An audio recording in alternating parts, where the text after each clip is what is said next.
camera is bouncing around all over the places because I'm holding it before I put it down on the bench to show you what I'm doing. We are cooking spaghetti bolognese, and yeah, that's what we're cooking for dinner tonight. So welcome, this is a bonus stream. So we'll see what happens, okay? Hopefully it'll be edible. It usually is, but I don't usually have everybody watching me. Okay, here we go. Yeah, I think I'm just going to leave it on selfie mode, and then you can see this and I can see what I'm doing in the camera when I turn this around so it can reach the right place. Oh, let's have a look. Is that going to work? Kind of, not really. No, that one's not really going to work, is it? I have to do it the other way then. No. We might still end up not doing this. We'll see. Okay, here we go. Big knife. Probably need to get something that's going to stop that from tipping over. Mushrooms out of the way. We have an onion. So we'll start with the onion and let's get going. And son of Jev should turn up sometime soon to be my assistant. And hopefully you can actually hear me. When I get a decent laptop, or borrow his maybe one day, I shall commandeer that with a decent webcam. And then we can prop the webcam up wherever we want so that it will stream properly and have a decent view. Because this is just the selfie camera on the phone, which, as everybody knows, a selfie camera isn't that great. And I need to remember to keep my hands down where you can see them. So we're doing okay at the moment. I'm just going to get that cheese out of the way in a minute. And yes, I am taking off that outer layer because on this onion, that outer layer is quite thin. And I get annoyed when people save money by using that little bit as well. And then you find that it's all dry and more chewy than you really want. Sorry. So cutting up one onion, finally. Let's just turn the stove on first. Get the stove going. Actually, I'm going to put some hot water in the pot so that when I need it, it's already hot and boiling. Ready for spaghetti, because we're doing spaghetti bolognese. Because getting it to the boil is the hardest part. Takes too long.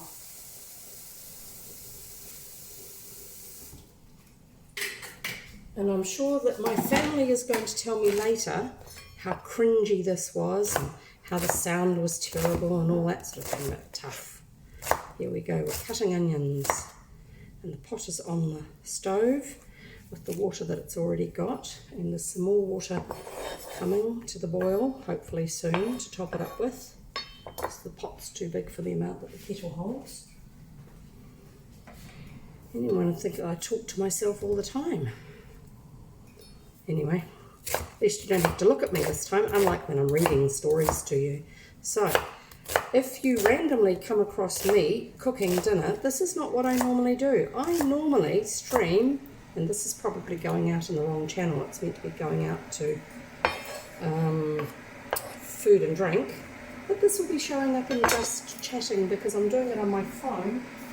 Oh, those onions. Sorry, probably carried on, keep your onions really strong.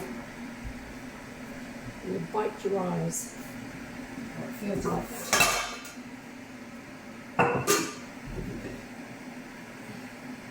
I've got a giant frying pan. See? Huge. But it's really heavy, but it's excellent for doing spaghetti bolognese. Just have to get it to the right part of the stove.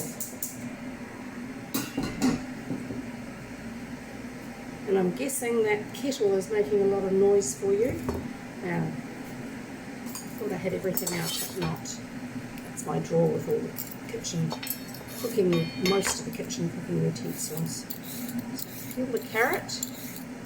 Lovely Swiss Victorinox brand peeler that I happened to pick up from, I think it was Mitre 10. The blades in those ones, after you get them broken in, are brilliant. Initially when you get them, they've been factory sharpened, but they haven't been use sharpened. But you just have to keep using them, and then suddenly they work really well. And they usually peel very finely too, which is excellent. Now, when I'm doing my spaghetti bolognese, don't worry about whether or not it's authentic, because I've never been to that part of Italy, Bologna, to know. I'm sure they eat other things, not just the thing that they're famous for. I just do my own version, like everybody does, don't they? So, chopped carrot, chopped onion, fried up, and then we'll stick some garlic in that when they're nearly finished frying. Don't put your garlic in too soon, because the oil in it sticks and it burns, sticks to the bottom of the pan and it burns, and it cooks a lot faster than the onion. So you end up with not just stuck burnt, but also I cook faster burnt, stuck, which makes it bitter. And bitter garlic is not nice. Actually, I might put that closer. I'm hoping that the sound on this is coming through okay. Thankfully the kettle has stopped. I'll be cutting up some celery in a minute. This will be so much better when I have a decent webcam on a decent stand. Not the camera that I use, not the stand, the tripod that I use for photographing urns, because that is huge. You couldn't stick that one on a bench. I wonder if I can put this on top of the pot of herbs. No, that's not going to stay. Just have to leave that on the bench. Right. You stay there. I'm just looking for something that I can stand that on, that it won't tip off. Something a bit higher and more solid.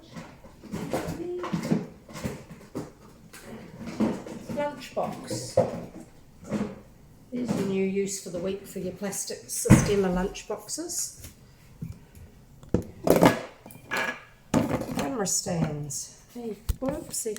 And we still want that further down, and we don't want it to tip over. So how are we going to do that?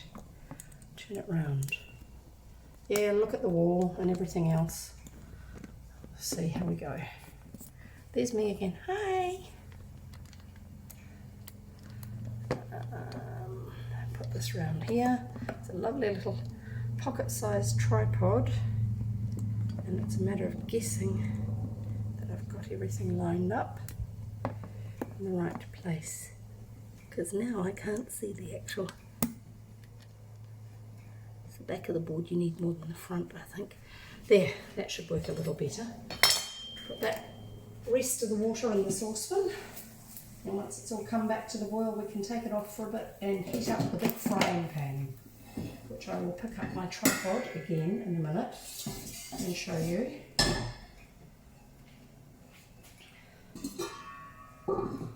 Okay, big frying pan, here we come. Big frying stove, messy stove. Big frying pan. See, that's actually quite big. This is the size of my other frying pan. This is a normal sized frying pan. This is a big frying pan, which is brilliant. Actually, it's a saute pan, and it's done by a company called, oops, sorry, making you seasick. Scan pan. It's got a lovely handle on the other side. Yes, it probably needs a wash, but it's only been used for food, so. And the flavour will add to it, because we had sausage last night. A South African one, which I am not going to attempt to say the name of, because I don't get it right, even when our South African border tells me how to say it. I'm sure he laughs. Hang on a minute, it's getting too warm now, as always when I'm cooking. Right, here we go. Celery. Time to cut the celery, because the frying pan's still heating up. Don't put your oil in, and don't put anything in. Cook until the pan itself is hot. That way things won't stick so much. Did you know that? If you're cooking something like, say, an omelette in a non-stick pan, or frying some eggs, frying some eggs, and you want to get them out of the pan and not have to then scrape the old egg out of the bottom of the pan, leave the pan to cool down for a minute or two. the food will still be fairly hot, but as the pan cools quicker than the food that's in it, it will shrink away slightly from the food, and the food will come free of the bottom of the pan, unless you've done a really good job of burning it on. I'm just talking about cooking, not burning. So that sounds like my pan is warming up nicely. It's still got the fat from last night's sausage, so I don't need to add oil. I shall put that over there. That's the, I'll put it where you can see it. Now you can look at the lovely colours. There you go.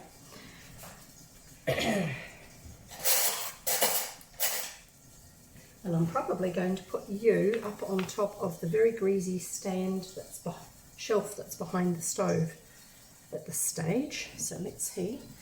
Hold on tight. Adjusting. There's me again. Hello. Does that see? No. Let's try adjusting again. See if it can get so it can see down to where the frying pan is. Because if I can get that there and you can see what we're doing, that will make life a lot easier. There it is. Got that. Right, onions and carrot. Yes, I have a filthy stove. Ignore it. We are not eating the stove, so it doesn't matter.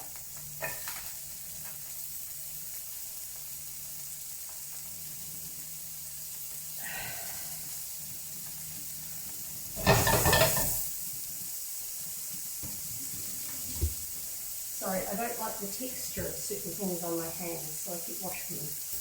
Right, they need to cook a little bit now, and I have my stirrer, that's a nice little bamboo or cane one, which works really well. And my hot water is buzzing the lid of the pot, so I shall turn that off now and unwrap my mince, and you can see me unwrapping it here. I get this from the supermarket and they wrap it in paper for me, which is why you've got the juice on it. I'm doing this here because I'm not moving the camera again. And get that layer off, and you'll see why it's got meat juice, because it's not wrapped in plastic, it's just wrapped in the paper, which actually keeps it fresher because it can still breathe. Whereas if you have it sealed in plastic, it can't actually breathe, and the little bacteria that's in everything or on everything then go all yucky. Well, they think it's wonderful, they breed, and then you get slimy, yucky food. So this is going to go into, this meat is going to go into there. I hope you're not vegetarian. If you are, look away for the rest of the stream. But that's all. Once the onion's cooked, we're going to put that into the frying pan, the meat into the frying pan. It's 1 kilo of minced beef, which is why I use my big frying pan. If I was doing half a kilo, which is roughly £1, if you come from the only place in the world that still uses imperial measurements, then I would use my small frying pan. It's the perfect size for it. It's one I used to use all the time when the children were little. So what else do we have here? I have Parmesan cheese, a little piece of it, which I will be grating soon. Reminds me, I need my grater. Here's my English grater that I got at the supermarket, at Waitrose, probably 30 years ago? No, not that long, 25 years ago. And I got it because it's got this lovely big area that is fine grating for things like Parmesan cheese, as well as the coarse side, which is your normal stuff. And then if you want to do special things like nutmeg, whole nutmeg, then you can use that side or that side. But this is not very good for doing your Parmesan cheese on. You're actually better to grate it on a fine surface like that. It's not super sharp. Obviously I can rub my finger over it. So I've got that ready for that. I have some mushrooms in the mushroom bag from the supermarket. Yes, the wrong way up. So mushrooms, I'm going to cut those up now. I might have to move the camera after all so you can see what I'm doing. I've got my garlic. I'm just using cheat garlic, which is Garlic in a jar from the supermarket. This is still not quite ready, but nearly to put the garlic in.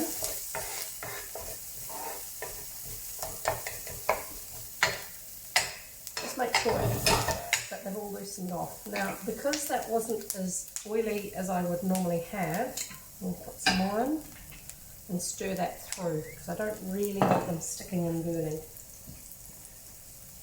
So carrots and onions, a little bit more oil. If you're doing it from a clean pan, you heat the pan first. And then once the pan, when you put your hand in it over, not on, but over the bottom of the pan, it feels nice and warm to your hand. Then you pour in a good dollop of oil. It's probably a tablespoon. In our family, it's a dollop or a slop of oil. So that's what you do. So what other ingredients have I got? I'm taking you over here again. And the other ingredients we have are, what am I pointing at? Oh, that's the wet tita. There's the rest of the celery. I've got pasta in a jar. I've got some old parsley in a jar. I've got some mixed Italian herbs in a jar. Also old herbs, but just means you use more. In that jar we have oregano, marjoram and basil mixed together. Yes, you can see it just. And we also have some olives. I don't actually care what sort we use. These are green stuffed olives, because at the moment you can't really get green whole olives in New Zealand. They've either stuffed or they've got the stones taken out. I prefer them with them in, but I can't get them. And then these are capers, Moroccan capers. There's my salt, which will go in, that's rock salt. See, that'll go into the frying pan soon. And there's my bay leaf, that will go into it as well. Yeah, there it is. I'm looking in the reflection on the window. There's my mushrooms. There's my celery. Don't think there's anything else. And if we get really stuck, someone can type in chat that they can't hear me properly, and I'll try plugging in my microphone that I use for my story reading. Now, is that going to stay? Yes, it is. I'll just move it slightly so I can see a teensy bit of the screen while I'm chopping, and try not to bump it. And we shall slice our onions. Done onions. Daft chook. We shall slice our mushrooms. I would really like to do this with a proper setup where I'm using a computer that where I can see what you guys are seeing, and I can make sure I'm not doing it off screen. No, I don't wash them in water, because mushrooms are sponges. They soak up all the water that you put in them, and then you have to try and cook it out of them, and you end up with stewed mushrooms, not fried mushrooms, which is, I think, a waste of time. And I've got to also remember that that chat panel that you guys have there, which for me is over there, is actually covering for me what you guys are actually seeing. So you probably can see that side of the board. Hurry up and get down here, son of Jev. You're meant to be either watching the stream or cooking. I'm just giving him a stir. Right, what do we need to do? Let's have a look at these onions and carrots. Yes, that's still going to work. And those are looking good, because, oops, see, slightly too good. A little bit burnt on the side of the onions.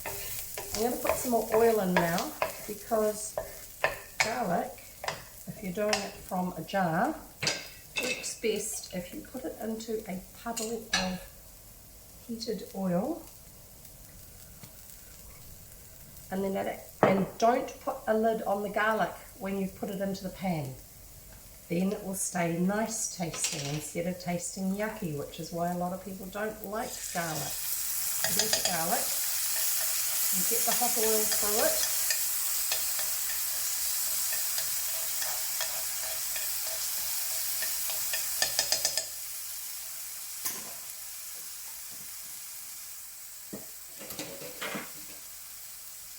So that it's actually reasonably cooked first before you stir it in. Otherwise you get that really dirty raw garlic taste, even once you cook everything else. And that's often what people don't like about garlic, the people who say they don't like garlic. is because others who love garlic have made them eat garlic that's not really cooked nicely or not really cooked.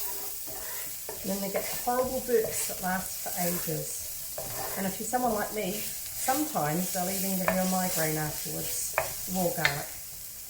And raw onion does that to me too, which is really sad because I love the flavour of it. So that is cooked enough to put the meat in. So here comes the meat. Take it out of its wrapper.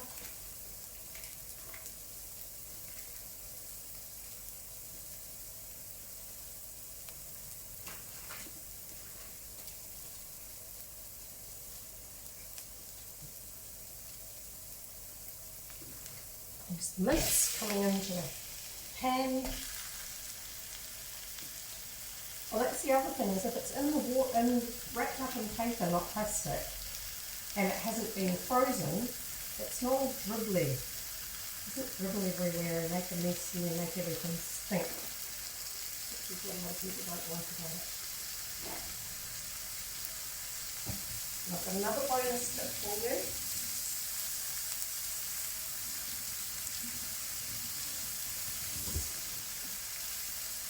Bonus tip regarding minced beef, or if you're North American, ground beef. I'll stop making noise. If there's a choice between prime and premium, or standard and premium, or something like that, get the premium, because the little bit of price difference you pay for is more than made up for in the amount of water, because it's cheap cuts of meat and also excess fat that you have to drain off. That's not saving you anything. Get decent quality, then you won't have lots of gristle in it, and you won't have to drain it. I never have to drain my mince. Well, I don't usually anyway. Hopefully I won't tonight. Now, because it's been wrapped up, all the meat is scrunched up tight together, so break it apart as much as you like. Some people like it big lumps, some people like it so it's broken down finely, which is what I'm doing. And then once you've done that through once or twice, you can stir it all up and break it down further. And while you're stirring it, you're mixing through your garlic and onions and fried carrot. Now somehow, fried carrot adds a lovely flavour to it. And if you're going to join me on any future random cooking nights like this, because they are bonus nights, because I'm not streaming my reading when I'm cooking, you're probably going to see this one again, as in I will cook this dish again, and you'll see that I basically do exactly the same every time. But because I don't have a huge repertoire, that's okay. You can just enjoy prepping dinner with me. It's not about exciting, wild, different things. It's about doing housewife cooking, because that's what I do. I've used recipes before. I love recipes. I've got a collection of recipe books, but my family joke about the fact that recipe books for me, after the first time I've tried something, are actually books full of suggested ingredients lists and suggested cooking techniques. Suggested being the operative word. Mainly because cooking books are written by people who want to sell cooking books. And cooking books have lots of extra detail for how to do some things and not enough detail for how to do other things, because they want you to believe that they are the expert, not you. And if you actually go to countries that are famous for certain dishes and find out where those dishes came from, they're usually household recipes that people have taken with them when they went overseas. So I was born in Melbourne, Australia, in a suburb that was a very Italian suburb. My parents lived next door to a whole lot of different people of Italian origin. They were immigrants themselves, or the people around them were first generation Australians. So their mums had been cooking Italian food. So then apparently Melbourne has lots of yummy food places from European backgrounds, and part of those come from people wanting to eat the foods that they grew up with and being happy to pay for them. So you go to somewhere in a fancy restaurant and the food will be what was once their home food. So that's what I believe a lot of home cooking can be, even if you're doing food from other places, is if you keep in mind that you're cooking what somebody else grew up eating at home, you don't have to overcomplicate things. Now I'm just going to start this other frying pan so I can get the pan hot enough for mushrooms. You can see the difference in the size between those two pans, can't you? Huge difference. This one used to seem big enough, but then we got students, and as well as having the children grow up a lot bigger, and it definitely wasn't big enough. Now, time to move the camera again, and we shall now go to grating cheese, because we're actually reasonably ahead of things. I know what I haven't got out. I haven't got out the, there you go, grating. Wrong side of the grater. After telling you that I love this grater because it's got a nice fine side. Come up closer for you. There you go. I need some chopped tomatoes. Now you can do it with fresh tomatoes if you want to fuss around with taking the skins off tomatoes or growing the right sort of tomatoes that have more flesh and less seed pulp.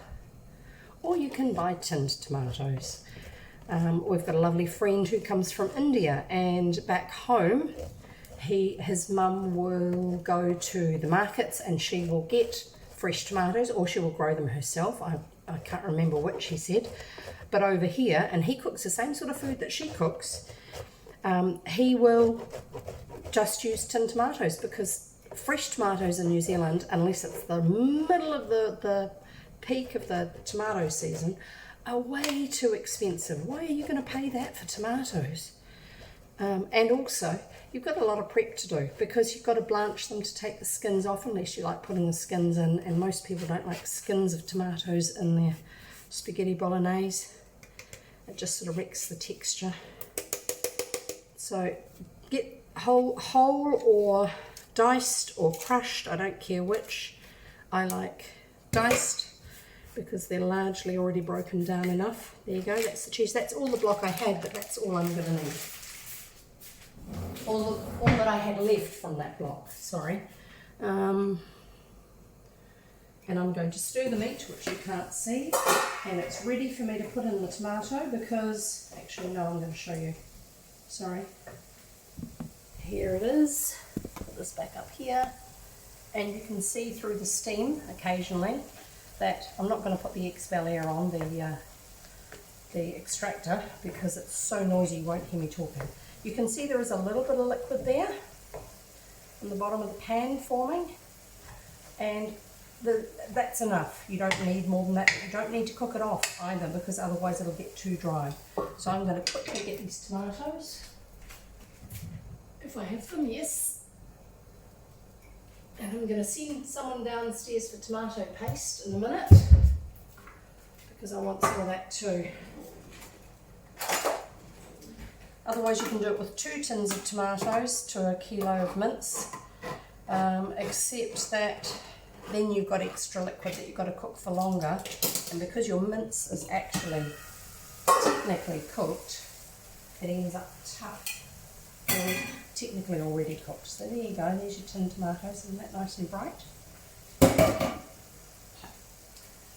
And oh yes, I need to put in my herbs, which are a good handful of those, because they don't have a lot of flavour because they're old and they're nearly finished.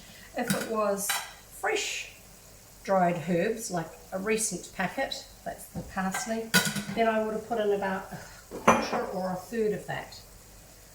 Then we want pepper. Fresh ground pepper is best for this, so plenty of that.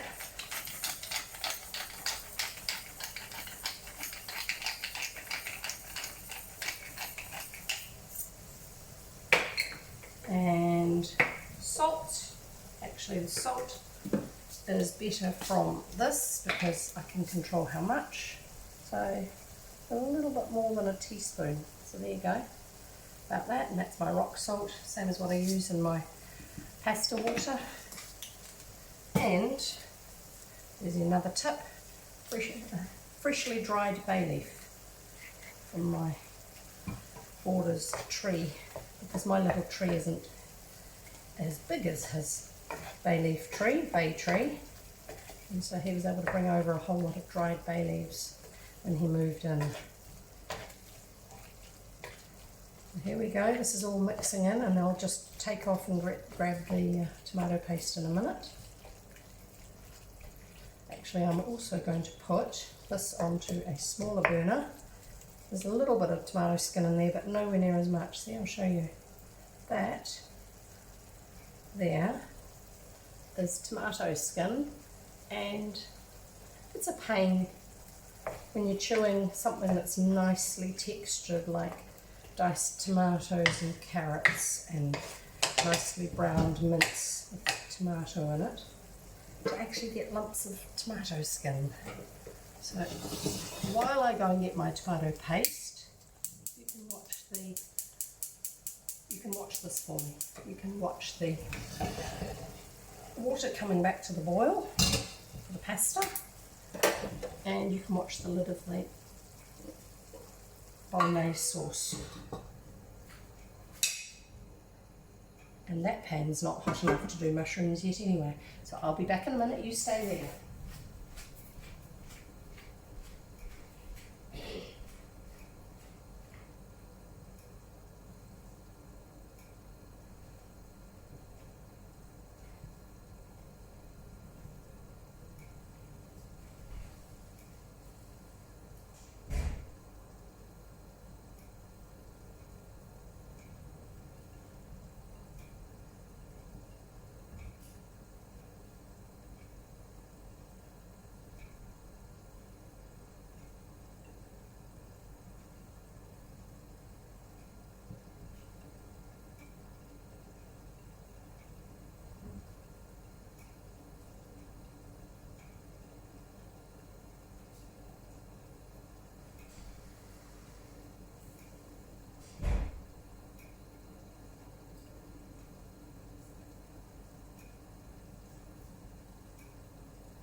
Here we go, and I'm going to show you the different things of tomato paste that I have.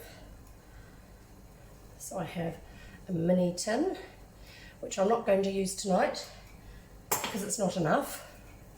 I have a tube done by Mutti, which is actually really nice tomato paste, but I think it's a bit of a waste to use a tube when a tube is good for putting in a little bit of tomato paste in a dish, when you don't need a whole container and you're not trying to use the whole thing up, because it stores well in the fridge. Fridge is over that way. Or good old budgety Pam's tomato paste from the supermarket. This is the right quantity for what we're doing over here in the frying pan, because, and it's handy because it's got a pull top. We are going to put in our pasta, and I'm actually going to weigh my pasta. It's about, ideally, for the way I cook and the people I'm feeding, this is my pasta tin, it's about 100 grams of pasta per person. Works out nicely. You've got a little bit of leftovers for one person for lunch the next day, but not too much. So I'm over here weighing my pasta. We've got 4 people for dinner tonight, so I'm doing 500 grams. So I get mine in bulk. I get it in 5 kilo bags, and put it into the tin, and just in however much will fit. And so therefore, instead of just opening one packet and using a whole packet, which I would do if I didn't get it in bulk, I am getting 500 grams, so it's 100 grams per person plus for this situation, 100 grams for lunch tomorrow or whenever.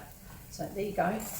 Put your pasta in like that, twist it, and then let it fall so that they aren't all stuck together, because they will be. They will get stuck together if you put them all in together into the hot water, because the outer surface gets a little bit of water into it, and wheat, the gluten in wheat works like glue and it sticks together if you've got them all tight.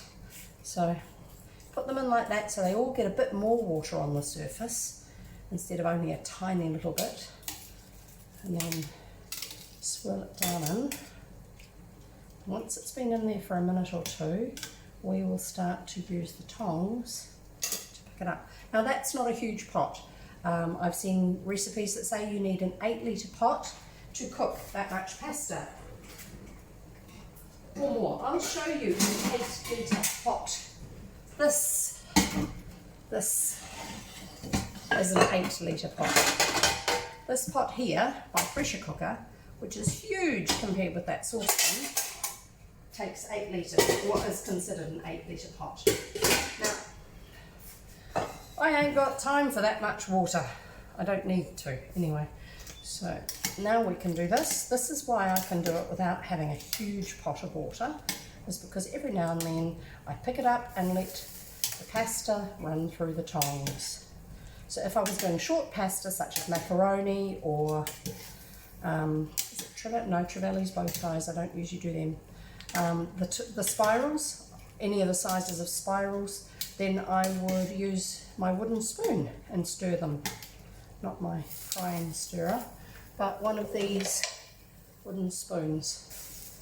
And as long as you just stir it from time to time, it helps them to stop sticking to each other. You'll find over the years that some pasta sticks more than others.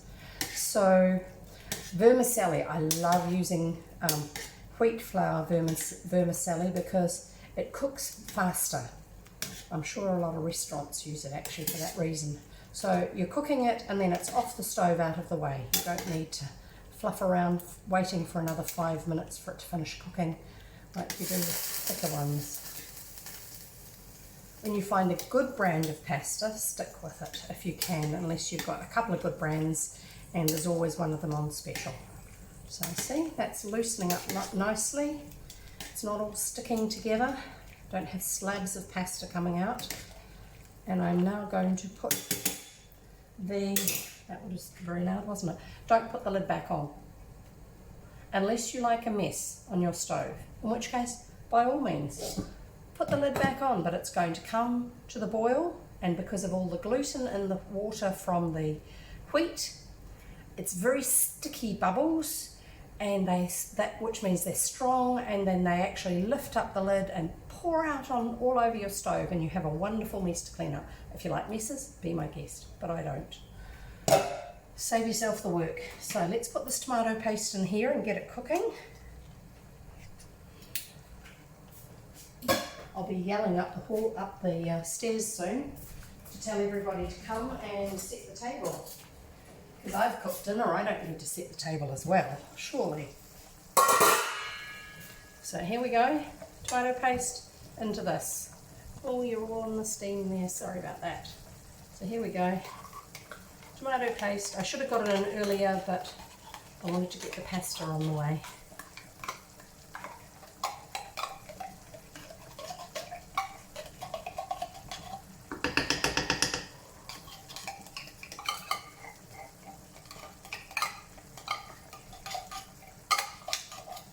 A smaller than normal style of pan, so I'm just using a dessert spoon. Otherwise I'd use a rubber scraper to get it out, because I don't like wasting it.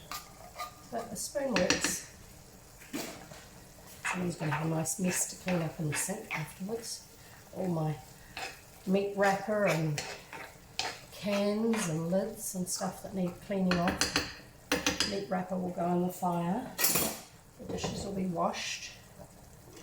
The cans will be rinsed and put into the recycling. It's another reason I don't like using a whole tube just for one meal. I don't think it's a good idea to make more rubbish than you need to. Right, that's looking yum. But we need to let it cook for a bit longer because that tomato paste that's gone in there hasn't actually cooked yet. The texture is looking lovely. Do you like the look of that? Looks good, smells good, but needs more time cooking. So we shall let it cook. Gonna put the lid on. Turn your camera around so you can look at the pasta again and keep an eye on it for me and tell me when the pasta's done. Oh, that's doing well. You can see the difference, can't you? The shape of the pasta now is a lot softer. It's hanging over the tongs, a lot closer to the edge of the tongs, which means that the water has gone into it further and made it more flexible. But not yet enough to eat. If you look at that up closely, it's still standing out to the side of the tongs quite a bit. So it's definitely not ready. You'll hear a change in the sound of the water nearer to when it's ready. I really need to get those mushrooms fried. Hopefully I'll remember them.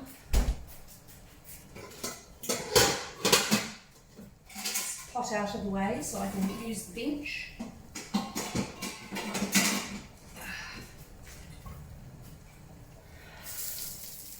Another spoon for purposes. Now, yes. I'm going to swap places again, and we are going to, after I've cleaned the bottom of the pan, use this pan for mushrooms. So put your fingers in your ears, I'm making a noise.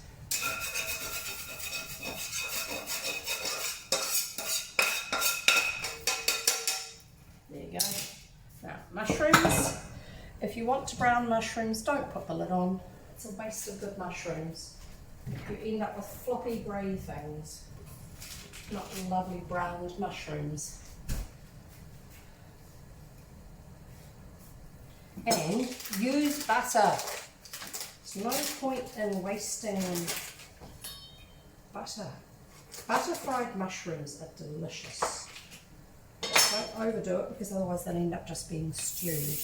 Now that's hot enough for butter because it sizzled straight away. But it's not hot enough yet for the mushrooms. If you're going to use a lid, you only use the lid while you're getting the pan hot. Don't use it once the mushrooms are in. It's not quite hot enough.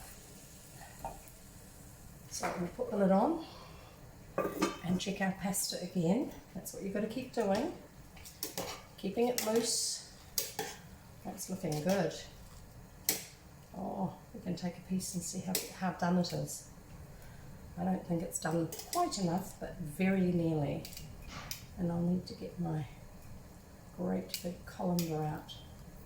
I grew up where you drained everything with your saucepan lid. Oh, normally I can pick up one of these easy. Drained everything by holding the lid on your pot with your saucepan. It's gone and tied itself in a knot. And I used to be able to do it, but now if I do that, I end up with everything in the bottom of the sink. It's a waste. Because it's not quite ready, because it drains too slowly, so you open the lid slightly, and then suddenly the lid moves further without you meaning it to. And it all escapes under the lid. Peas especially.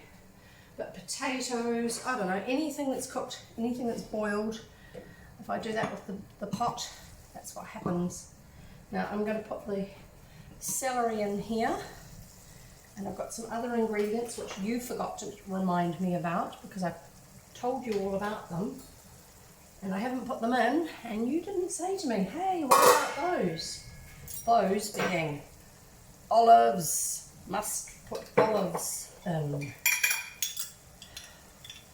So 4, 8, 12,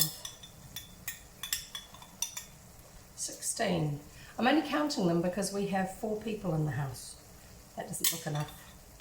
And I like people to be able to have them. 20, 24. What do you reckon? Enough for 6 olives each? Is that okay? A little bit of that olive water in. Son of Jev should be here any minute now because dinner's usually on the table by now. And I'm just going to scoop a few capers in, and then we can stir that. Ooh, that looks hot enough, yes. The butter has browned. Now, the flavour of the olives in there, even if you don't like olives, does not make the bolognese taste like olives. If you eat a spaghetti bolognese that's got olives in it, but you don't eat the olives, you get a lovely, rich flavour. So, if you don't like olives and someone gives you the opportunity to have it with olives in it, say yes, and then just push the olives to one side, because somebody else who loves olives will happily eat them for you, and you get this lovely rich flavour to your bolognese sauce. Here we go. Yeah, part of that's the brown butter, because I overcooked the butter. Just wanted to make sure the butter gets over all of them, and we need, there's something else we need. I thought of it. I can't remember what it was. There was something else I was going to put on. I did the salt, I did the pepper, I did the, yes, I know. Jevv's secret ingredients. I'll just put this into the last because I tell everyone to do it. Secret ingredients. I don't usually have any open bottles of red wine, but I love a little bit in my bolognese sauce. It won't taste the same, but if you use a tiny bit of red wine vinegar, just a tiny bit, and I mean tiny, it's about a teaspoonful, and let that cook slightly. You always do this towards the very end, otherwise you lose any value of the flavour except any bites that the vinegar has. You don't have no flavour. So you put that through. The heat of that sauce, which is looking so good, will actually cook it a bit. These are coming up nicely. They're actually browning now. It's not just burnt butter. Getting nice and foggy up there. And then, just before the end, but not quite, you use balsamic vinegar. The sugar in it, you don't overdo it, but you do put more than your red wine vinegar. So that's about enough. That's probably about a tablespoonful. Now, my chef friend can taste that it's got vinegar in, but it's not unpleasant. In fact, when he had a go at making the dish, the way I make it, he wanted to see if he could. He was asking me, now what do I do? Now what do I do? And one of the things he was asking about was, aren't I meant to put something in instead of wine? Because we weren't doing it with wine again. And I said, yes, you need some red wine vinegar and some balsamic vinegar, but only a little bit. And that was one of the things. It's hard to get right when you first do it, especially if you're used to cooking lots. That smells and tastes yum. The vinegar isn't quite cooked enough, but I can turn that off because the heat will keep cooking that. These mushrooms are going to go into that sauce in a minute.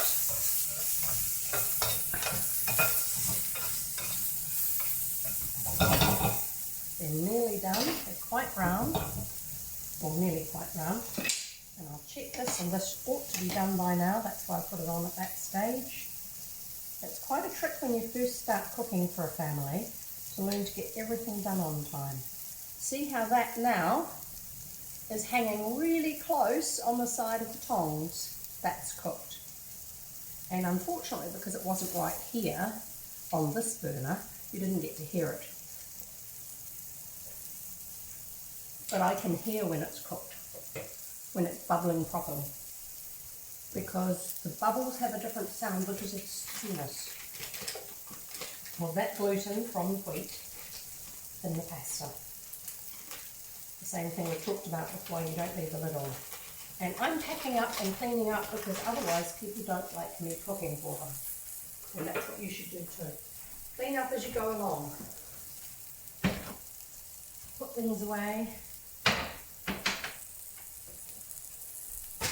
Put things in the bin. Put the rest of your veggies back in the fridge, like the celery. Put away the pasta tin, all those things, so people don't mind you when they're cooking. Unless, of course, your intention is that they don't want you to cook again, ever. In which case, if you listen to my dad, and it's something like the dishes you don't want to do, he says, you always want to drop a plate or two. You offer to do the dishes and then you drop a plate or two, and then they never ask you again. to do the dishes, is what my dad says. But he doesn't actually do it. He's lovely. But he's got a wicked sense of humour. Now, those mushrooms are going to go into that pan, and I am going to drain the pasta. So here we go. Mushrooms into here, and you can just enjoy looking at it.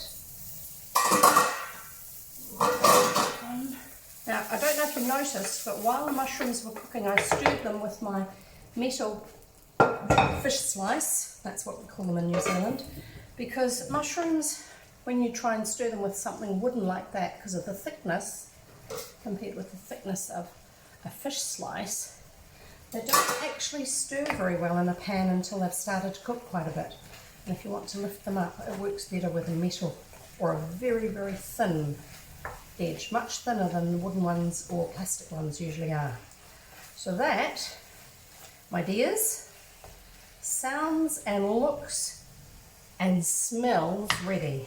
And I'm going to leave that there for you to look at, but turn it off and drain the pasta. That's what I'm doing over here. And I have the colander in the sink so I don't drop it.